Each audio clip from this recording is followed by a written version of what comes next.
Dans le prochain épisode de Un si grand soleil, tandis que Noémie apprend la vérité sur Ludo, Berthier retire sa plainte. Attention, les paragraphes qui suivent contiennent des spoilers sur l'épisode d'Un si grand soleil diffusé demain soir sur France 2. Si vous ne voulez rien savoir, ne lisez pas ce qui suit. Vendredi 3 décembre dans Un si grand soleil.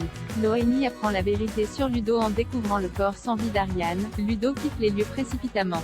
Bouleversé, il débarque chez Lucille et lui annonce que la mère de Noémie est morte en se taillant les veines. Après avoir appelé le SAMU, Lucille accompagne Ludo au commissariat où il est entendu par Élise. Le lendemain matin, la police se rend au domicile de la défunte.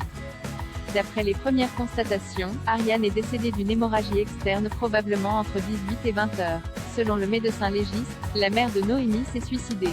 Toutefois, Yann est tombée sur la lettre du corbeau et la police va donc devoir enquêter pour déterminer si elle a bien mis fin à ses jours. Plus tard, Élise questionne Ludo sur ses relations avec Ariane. Celui-ci lui raconte alors comment il a rencontré Ariane et les liens qu'il entretenait avec sa fille. Quand Yann demande ce qu'il faisait chez elle ce soir-là, Ludo explique qu'il voulait la convaincre de lui laisser le temps de dire la vérité à Noémie. Non loin de là, Alix est de plus en plus convaincue que Bertrand est à l'origine du chantage sur ses clients. Pour en être certaine, elle le contacte. Après lui avoir présenté ses excuses pour ne pas avoir été agréable la dernière fois qu'ils se sont vus, Alix l'invite à dîner afin que leur rapport devienne moins conflictuel. En vacances à l'étranger, il décline mais promet de l'appeler à son retour pour organiser quelque chose. En fin de journée, Élise et Yann se rendent à la ferme pour annoncer la terrible nouvelle à Noémie. Bouleversée, la jeune femme cherche à savoir qui les a prévenus de la mort de sa mère. Elle découvre alors que sa mère était l'une des clientes de Ludo. Berthier retirait sa plainte avant de partir travailler. Arthur demande à sa grand-mère des nouvelles d'Alain. Tandis qu'il aimerait calmer le jeu entre eux, Elisabeth le prie de ne pas se mêler de ses affaires. Par la suite, Monsieur Louvier a rendez-vous avec Elisabeth mais cette dernière n'est toujours pas arrivée. Myriam tente bien de joindre sa patronne à plusieurs reprises mais sans succès.